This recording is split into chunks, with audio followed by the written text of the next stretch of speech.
Ahí estamos. ¿Qué pantalla ven?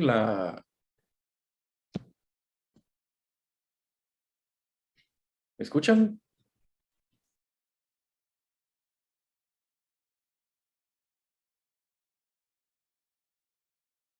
Bueno, vamos a empezar. Entonces, la clase de hoy es sobre replicación del ADN. Pues parte de los contenidos van a ser los aspectos históricos, los pasos secuenciales que incluye la replicación del ADN y aplicaciones en oncología. Históricamente, desde hace más de... Permítame.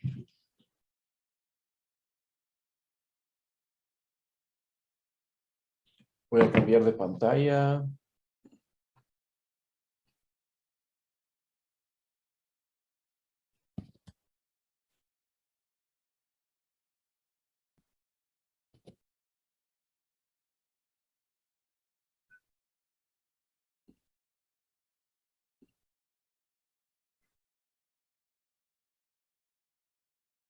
Perdón.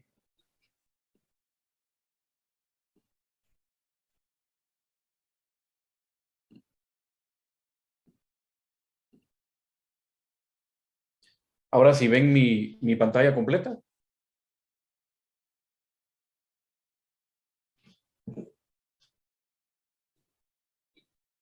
Es que fíjate, Luz, que hagas como 30 segundos. Como 30 segundos de cuando hablas a que lo vean aquí, o sea, que lo veamos todos. Ah, ya. Entonces, ahorita, Entonces doctor. ahí estamos viendo tu pantalla completa de sucesos cronológicos. Ah, ya, ya. No están viendo el modo moderador. Dale, Luis, dale. Dale. Ah, va. Bueno, entonces, históricamente, desde hace ya más de un siglo, pues ya se tenía la idea de la existencia de alguna sustancia parecida al ADN que se encargaba de traspasar de generación en generación toda la información.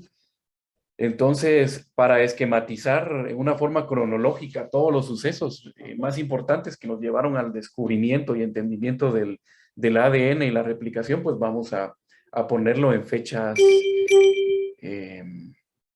en fechas importantes. Ya desde 1928, el médico y bacteriólogo británico Frederick Griffith ya describía el principio transformador. Él estaba haciendo bastantes experimentos con ratones que los infectaba con Streptococcus pneumoniae en búsqueda de una vacuna, no el descubrimiento del ADN ni nada de esto. Si se recuerdan, él hizo un experimento con ratones y con dos cepas de Streptococcus pneumoniae, una cepa R y una cepa S, que la cepa R era una cepa no virulenta y la cepa S era una cepa virulenta. Entonces, lo que hizo Frederick es que luego de inyectar a los ratones con la cepa viva y con la cepa virulenta y no virulenta, se dieron cuenta que los de la cepa virulenta siempre morían. Lo que hizo fue calentar hasta el punto de ebullición a las bacterias del estreptococo, hasta 100 grados centígrados. Luego se las inyectó a los ratones y se dio cuenta que estos no, no morían como era de esperarse, ¿verdad? Entonces, luego de esto, inyectó una fórmula de combinación de la cepa R con la cepa S y se dio cuenta que al inyectarlas al ratón, no solo desarrolló neumonía, sino que murió. Entonces tomó una muestra de la sangre del ratón muerto y se dio cuenta que contenía bacterias de la cepa S y que estaban vivas. Entonces concluyó que las bacterias de la cepa R habían de haber tomado de alguna manera a las bacterias o parte de la información de las bacterias S, y a esto él lo llamó un principio de transformación. Luego de esto, en 1944, estos tres científicos, Avery, McCarthy y McLeod, trataron de purificar este principio transformante, pues básicamente en 1944 ellos comenzaron con grandes cultivos de esta cepa virulenta S del estreptococo, que estaban aparentemente muertas por calor y mediante una larga serie de pasos purificaron progresivamente el principio transformante al lavar, separar y destruir enzimáticamente los otros compuestos celulares. Con este método fueron capaces ellos de obtener pequeñas cantidades de este principio transformante, ya altamente purificado para determinar su identidad. Varias líneas de evidencia les siguieron a estos experimentos. La sustancia purificada dio un resultado negativo en las pruebas químicas conocidas para detectar proteínas, para detectar glúcidos, pero dieron un fuerte resultado positivo químico para detectar una sustancia muy parecida a lo que ahora nosotros eh, le llamamos ADN. La composición de este principio transformante, pues años después se dieron cuenta que era ADN. Entonces ya se habían dado cuenta que había eh, una sustancia que era la encargada de heredar hacia la generación de abajo. Luego de esto, Kornberg, en 1953, luego ya del descubrimiento del ADN por parte de Watson y Crick en 1953, realizó una serie de experimentos. Descubrió que trabajando siempre con E. coli, consiguió extraer el núcleo de la bacteria y que llamó ADN polimerasa a una enzima encontrada en este núcleo.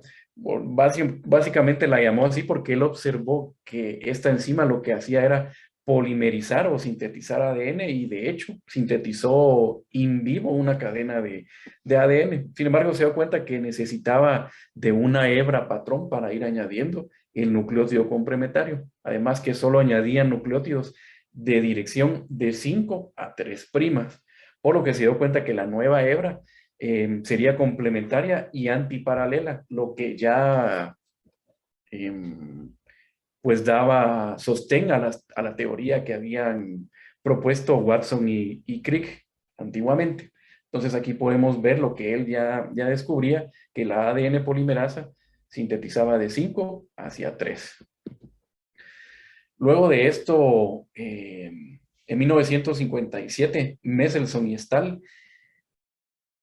propusieron la replicación semiconservativa. En este modelo, las dos cadenas de ADN se enrollaban y cada una sirve como un molde para la síntesis de una nueva cadena complementaria. Previo a esta replicación semiconservativa, habían varias propuestas o varias teorías. Una era la replicación conservativa y la conservación dispersa.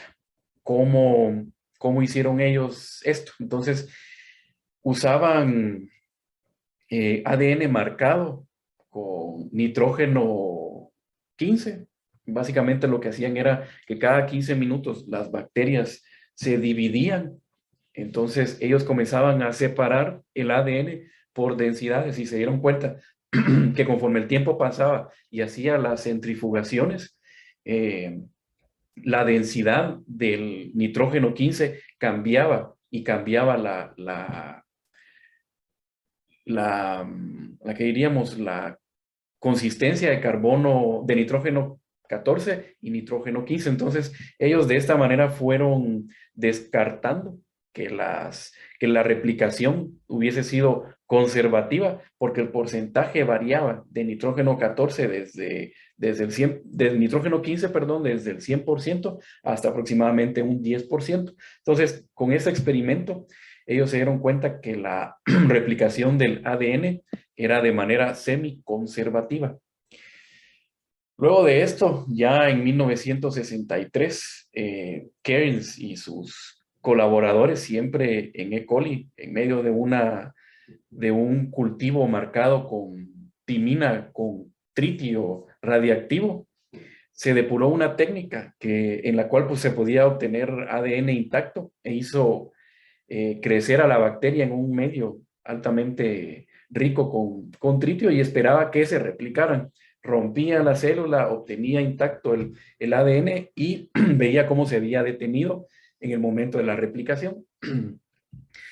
En qué lugar se había parado e hizo una microradiografía y observó que lo que estaba ocurriendo en la doble cadena de ADN se estaba abriendo en una zona que llamó origen de la replicación y se estaba formando una nueva hebra a partir de este origen de la replicación. Además, en experimentos posteriores, siempre con esta misma técnica se dio cuenta que el crecimiento era bidireccional y a ese lugar, eh, a esos lugares los terminó llamando burbujas de replicación. Y aquí en este tiempo, pues ya tendría bien definida que en esas burbujas de replicación, pues tenía que estar toda la maquinaria de replicación celular.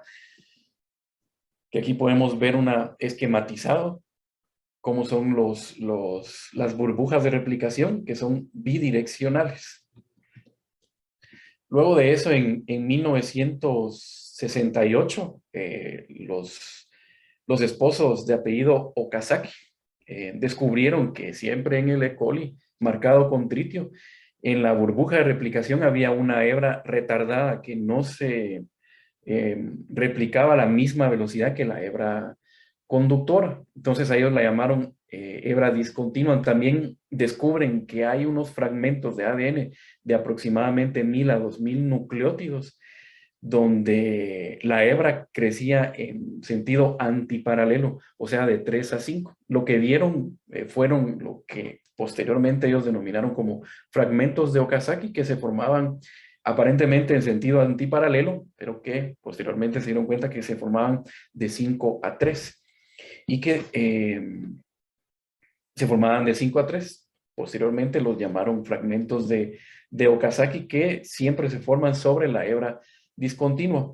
Ya aquí podemos ver los ejemplos de los fragmentos de Okazaki que se forman de manera antiparalela, lo que pareciera, pero en realidad, más adelante vamos a ver esquematizado, son fragmentos de ADN que se forman a partir de ARN cebador, más o menos para dar una forma antiparalela para luego poder sintetizar nucleótidos en dirección de 5 a 3 por parte de la ADN polimerasa. Luego de esto, después del año 2000 y con el advenimiento del microscopio óptico y técnicas más complejas, pues ya se pudo determinar toda la maquinaria que está implicada la replicación y todas las enzimas, las topoisomerasas, las helicasas, las polimerasas de sus diferentes tipos, la ligasa de ADN, la RN polimerasa, que vamos a ir viendo una por una. Hay varios conceptos claves que tenemos que ver, que tenemos que tener bien claros. Por ejemplo, que la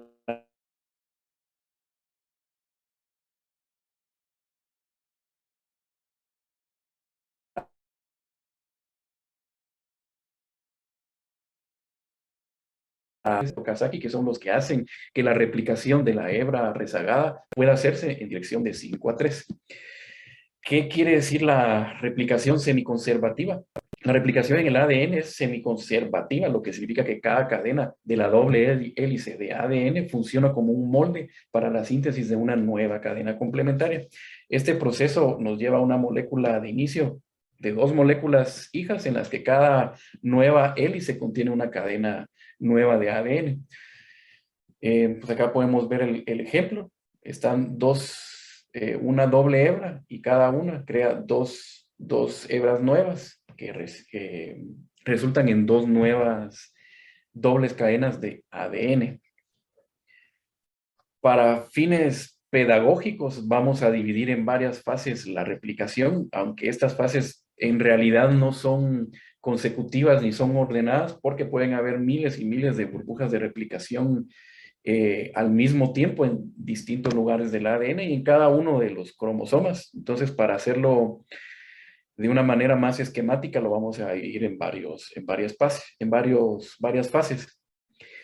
La primera fase es el inicio de la replicación, que es el lugar de origen de la replicación, cómo se se forma, pues hay una secuencia de nucleótidos ya preestablecidos que es reconocida durante la fase G1 hacia la fase GS, hacia la fase S, perdón, que el origen de la replicación está marcado acá por una serie de nucleótidos. Varias subunidades de la horquilla de replicación de la helicasa, como vamos a ver más adelante, lo reconocen y se van uniendo. Dependiendo de la continuación del ciclo y de la expresión de ciclinas, de sinasas dependientes de ciclinas, pues se van uniendo eh, más subunidades proteicas hasta llegar a la fase S con el complejo enzimático, que es un poco difícil de recordar todos los nombres, pero hay que tener claro que al final este complejo enzimático forma la helicasa, que es la encargada de abrir las hebras del ADN en esta zona, ya que son capaces de romper los puentes hidrógenos para que inicie la horquilla de replicación. Entonces podemos ver esquematizado un poco más grande la helicasa. Más adelante vamos a ver la función de la topoisomerasa. Entonces, básicamente abre o escinde los puentes hidrógenos para que se pueda iniciar la horquilla de replicación.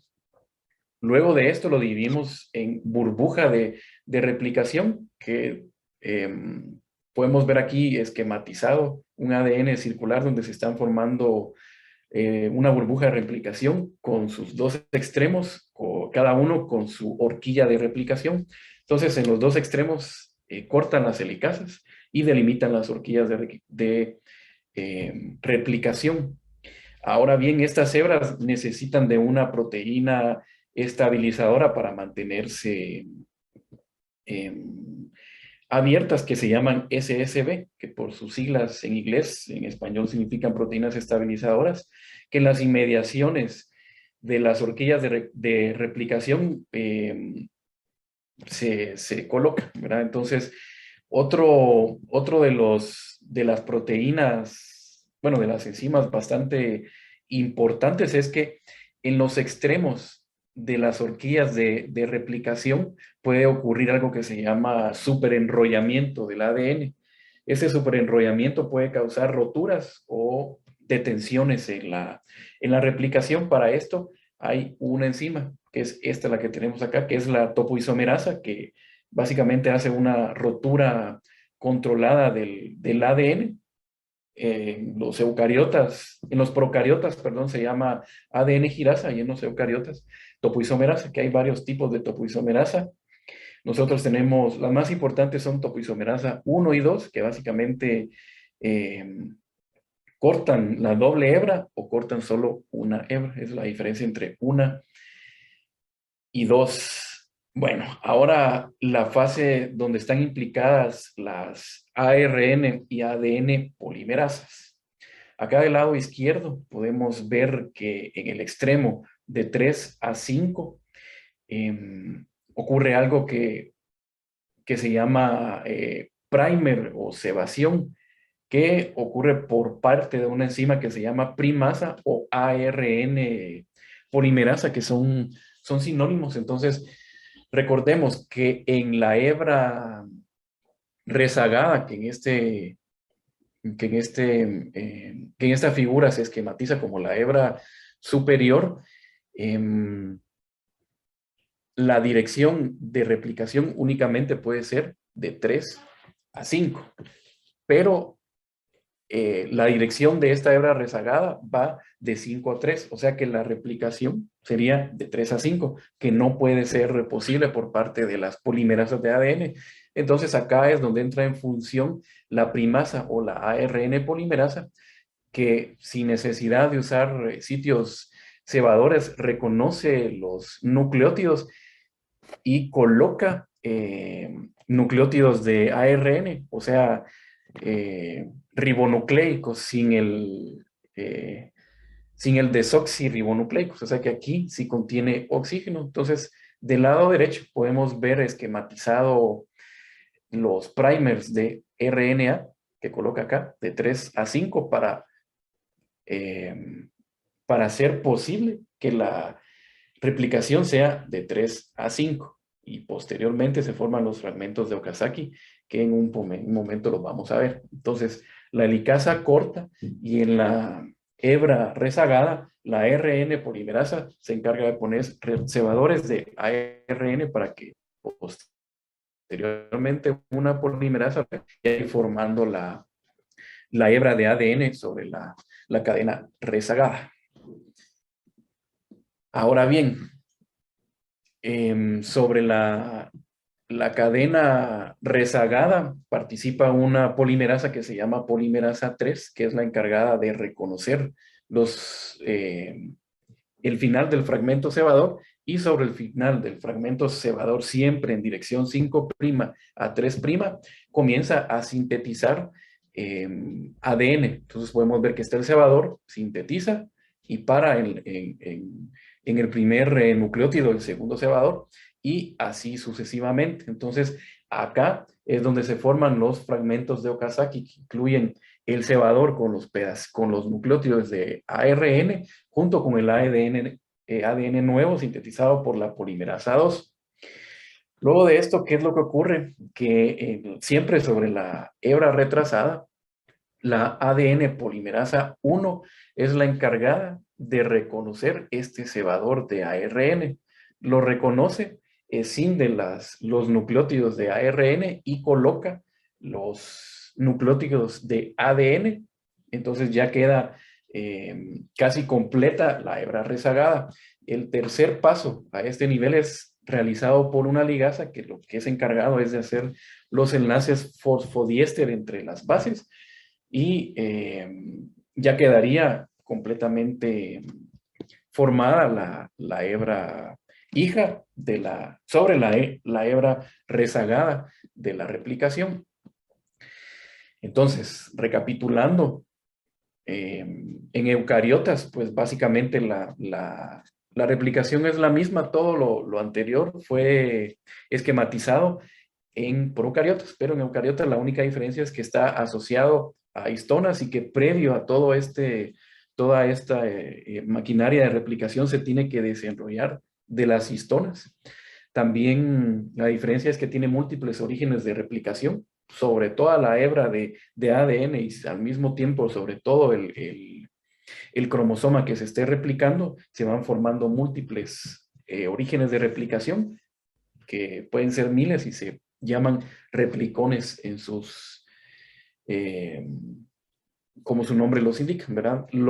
Otra diferencia es que los fragmentos de Okazaki son más pequeños. En los procariotas es de aproximadamente 1500 a 2000, pero en los eucariotas son de 200 bases aproximadamente, entonces son más pequeños, pero son más numerosos. Y otra diferencia es en los telómeros. Recordemos que los telómeros es la parte final del cromosoma. Entonces, el primer final del telómero siempre es retirado por la polimerasa 1. El problema es que al final del primer, pues ya no hay dónde continuar la replicación. Entonces, si recordamos los telómeros están hechos por repeticiones abundantes de capuchones bueno, más adelante vamos a recordar el nombre. Entonces, estas repeticiones abundantes se van recortando, se van recortando, se van recortando. Eso es parte de las teorías de por qué las células van envejeciendo y con el tiempo y al perder los telómeros, pues la replicación y toda la transcripción y la traducción ya no va siendo tan efectiva como las primeras veces y la célula va cometiendo varios errores que terminan en envejecimiento en algunos casos como cáncer o mutaciones que llevan a la apoptosis y al final al envejecimiento. Entonces, recapitulando, ya que vimos todos los pasos, recordemos que hay una serie de nucleótidos que son los encargados de dar el origen de la replicación. Se forma el complejo proteico que forma la enzima helicasa y comienza a escindir los enlaces hidrógeno entre los pares de bases. Hay proteínas de estabilización en las cercanías de donde va escindiendo la helicasa para evitar que se vuelva a enrollar, y en el lugar donde se va desenrollando para evitar el superenrollamiento y la rotura de la cadena, actúa la topoisomerasa. Luego de esto, recordemos que está la hebra conductora, la hebra principal, digamos, y la hebra rezagada. Sobre la hebra principal no es tan complejo porque la polimerasa siempre va sintetizando de 5 a 3 de manera continua, pero en la hebra rezagada es donde hablamos que están los fragmentos de Okazaki, que estaba formado por los cebadores que estaban hechos a su vez por la ARN polimerasa, que para hacer la síntesis direccional cambia la dirección de 5 a 3 a de 3 a 5 para luego que la polimerasa sí pueda sintetizar de 5 a 3. Entonces, el fragmento de Okazaki está formado por los nucleótidos polimerizados por la polimerasa 3, por los cebadores. Luego de esto viene la polimerasa 1 y encima del ARN, de los nucleótidos de ARN formados, los quita y coloca los fragmentos de ADN. Y por último, la ligasa, pues ya une los pares de bases y la cadena rezagada ya queda sintetizada básicamente. Entonces, ¿qué aplicaciones podemos encontrar de esto? Pues aparte de cultura general y de ser la base de la genética, pues en oncología sí tenemos múltiples aplicaciones. Una de ellas puede ser el entendimiento del mecanismo de acción de los distintos antineoplásicos que nosotros usamos. Por ejemplo, los antimetabolitos como el metrotexato, 5-fluoracilo o la capecitabina, que al final es un 5-fluoracilo oral, que aunque no actúan directamente en la replicación, sí tienen que ver con el mecanismo de acción, son antimetabolitos. Entonces, no se metabolizan bien todas las purinas y las pirimidinas que tienen que usarse para construir una nueva cadena. Entonces, la horquilla de replicación se está tomando el molde del nucleótido, pero no encuentra uno correcto. Entonces, va formando malo la cadena, lo que causa una detención en la horquilla de replicación y la posterior detención del ciclo celular. Y si la célula es sana, pues la apoptosis. También de diferentes mecanismos, de diferentes antineoplásicos como antraciclenas, la dactinomicina, agentes alquilantes, cisplatino, que al final lo que hacen es realizar enlaces cruzados entre las bases de ADN, entonces la helicasa no puede realizar la función de escindir, no se forma una horquilla de replicación, la célula se detiene de G1 a S y hay apoptosis y la célula muere. Entonces, si ustedes se pueden dar cuenta en los distintos tipos de quimioterapia que usamos, por ejemplo, en el CAPOX, en el oxaliplatino junto con capecitabina, o en las quimioterapias secuenciales en cáncer de mama como la doxorubicina, ciclofosfamida y posterior taxano, lo que hacemos es usar agentes quimioterapéuticos de diferentes mecanismos de acción para ir complementando y al final causar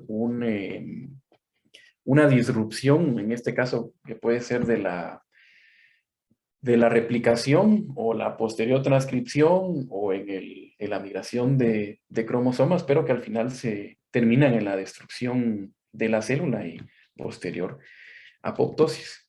Entonces, como conclusiones, pues es de vital importancia quizás no aprenderse los nombres de todas las subunidades de las proteínas que forman la helicasa o la polimerasa, sino que tener en mente el esquema global de cómo es la replicación, las enzimas que están implicadas, porque esta sí, por ejemplo, la topoisomerasa que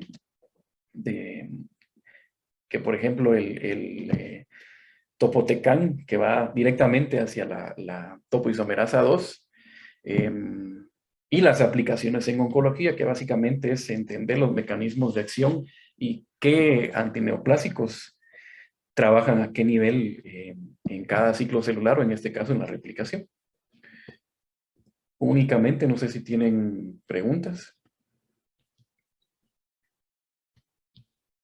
Fíjate que como aquellos no te ven en tiempo real, ¿sí me escuchaste? Sí, Entonces, eh, pues lo tendrían que hacer por chat o como hicimos ayer, que me nos, paso a Zoom. pero ahorita por la hora nos va a llevar tiempo, ¿verdad? Entonces, ya lo comentaríamos mañana también, esa parte. Pero Ok, en está general bien. estuvo buena la clase. Gracias, doctor. Ujú.